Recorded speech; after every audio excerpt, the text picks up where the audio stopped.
Kindiki, wadhifa uliotanguliwa na miaka miwili ya usimamizi tata kwenye Wizara ya Usalama na Masuala ya Ndani ya Nchi. Hii leo kwenye mkao wake wa kwanza kama naibu rais atakuwa anawaelezea Wakenya kuhusu wadhifa wake mpya pamoja na agenda za serikali. Mimi ni Mashirima Kapombe kutoka runinga ya Citizen, lakini niko na wenzangu kutoka mashirika mbalimbali ya habari. My name is Joel Chacha from K24 TV. My name is Michelle Ngele Odhiambo from NTV. And I am John Jacob Kuria from the Kenya Broadcasting Corporation. I am Ashley Mazuri from KTN. Good evening, I'm George Maringa from Cape Media Limited, TV47. Karibu Professor, na asante sana kwa muda wako. This interview will be conducted in both English and Kiswahili, so feel free to express yourself in the language that you feel most comfortable. Now let's start with the elephant in the room. When we publicized this interview, some of the reactions that we received were quite hostile on your person. And I'll read some of those responses that we got. One said, cancel that interview. Another one said, not worth my time. Another one called you a butcher and a murderer. Another said, who killed protesters under his leadership?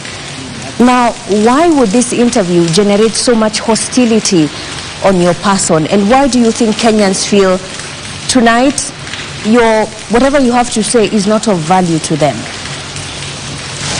First, I appreciate and thank you for having me on this broadcast. It is, maybe I'll start by saying that not everyone is saying what you read out. There are others who are saying other things. But that is still okay because it is the right of the people of Kenya to express themselves on what they think about their leaders, especially political leaders. And therefore, mine is to confirm that because I've been in public life for a while, in various capacities, I have endeavored to do my best to my country. And I have no regret for anything.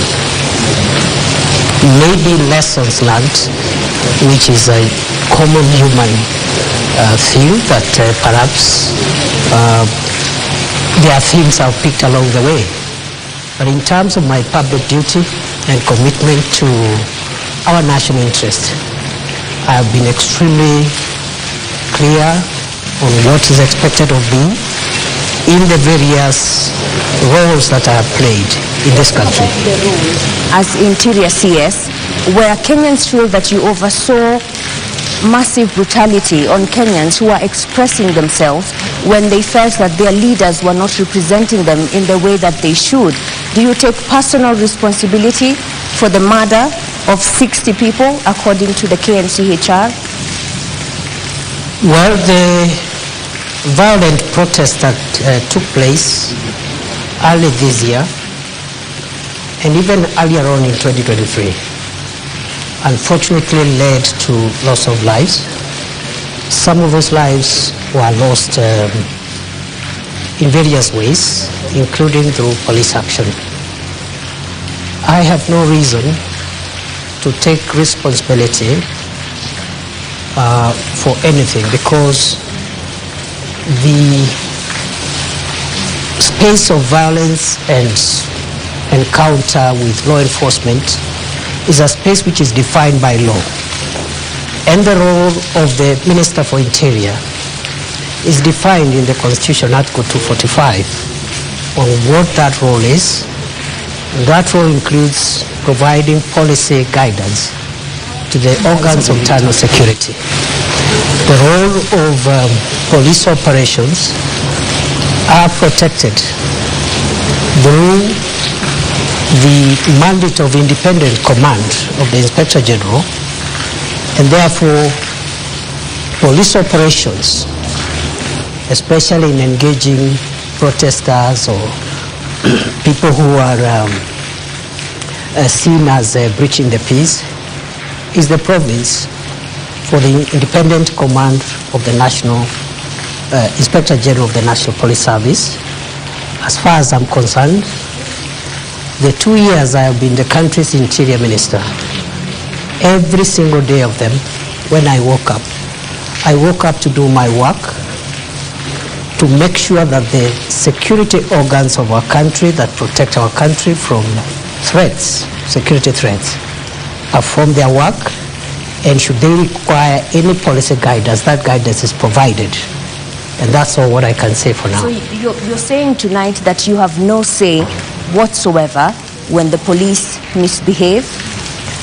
The Interior Minister has no role in police operations, according to Article 245. So you have no say whatsoever when they go wrong?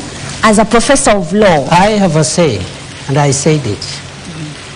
And the say is this, that police officers are allowed to use force, including lethal force, in exceptional circumstances. Should any officer violate the strict parameters of those circumstances, they are accountable under the law. And we say it many times, not once, not even in the context of the protest alone, but also in the context of the fight against terror and the fight against banditry and other organized crime. That any police officer who uses their firearm lawfully within the Constitution, including lethal force, has legal protection. But any of them who exceeds the parameters of the Constitution is on their own, and the organs of accountability is not the Interior Minister. It is the agencies such as IPOA and the DPP and the rest. So who shot at David Chege at the precincts of Parliament and Erickson Chalo Mutisia? These two young men were not armed. Would you say that use of live ammunition was reasonable?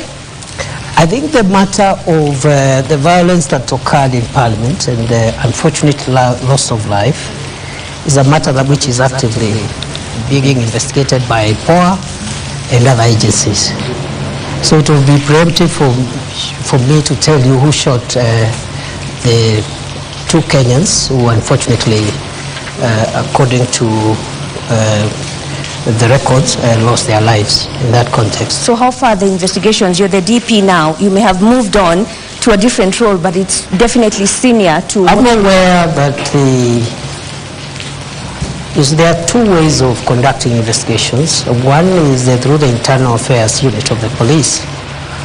But our policy in the last 2 years, while we were in that docket, we discouraged the internal affairs unit of the police from being the ones to investigate their colleagues, because it raises issues of conflict of interest, and perhaps perceptions of bias. So we encourage the Independent Police Oversight Authority to be the one to do the investigations.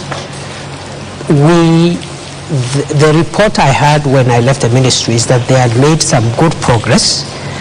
They reported to me they had some 6 files which are ready from the context of the riots and the violence around that time. But there has been a transition in the leadership of IPOA right now. A new commission has just been put in place, and the work of IPOA is led by commissioners. It's not led by the Secretariat. So the delay in the last 2-3 months could be associated to the leadership transition by IPOA. Ashley and George, you have follow-ups. Ashley? All right, Your Excellency, you have made a name for yourself as a defender of human rights. Are you proud about the events that occurred in June this year? I mean, this led to deaths of young, innocent Kenyans. Where does this sit as, to you, the professor of human rights, not as the deputy president, but as the professor of human rights? Any Kenyan, not to mention a professor of law, who would be proud by what happened in our country June, July, from whatever angle, would be inappropriately doing so. Because those events were extremely painful to the country. They were unnecessary, if I may say so. because there is a way of processing democratic encounters, and there's a way in which the balances between the protection of public safety and the expression of individual rights and freedoms must help us navigate peaceful and orderly society. So to answer your question, I wouldn't be proud at all. Mr. Deputy President, then what did you have to say to families who are still looking for their loved ones? For instance, on X, we were tagged and someone said, I always communicate with Peter Masharia's mom. Imagine she wakes up every day to go to the mortuary. Peter Masharia went missing on the 25th of June. Tonight, what do you tell those families that are still looking for their loved ones? To the families who lost their loved ones or whose loved ones are still missing, I would say that it's unfortunate that this country went through what it went through in June, July. I hope that our country has learned the lessons and we will not get there again, because losing a loved one, having a loved one missing for months, almost half a year, even for a day, is extremely painful. And therefore, as I said when I responded to this matter earlier on, maybe not on this forum, it is very unfortunate, and we, including myself, are there again. Yet when they look at you, Professor, they say you are the face of, disappearances, abductions, deaths and murders on young people in this country. Do you feel that you're struggling to shake off that tag? Not at all, Okay. because it is not true. So I don't struggle at all.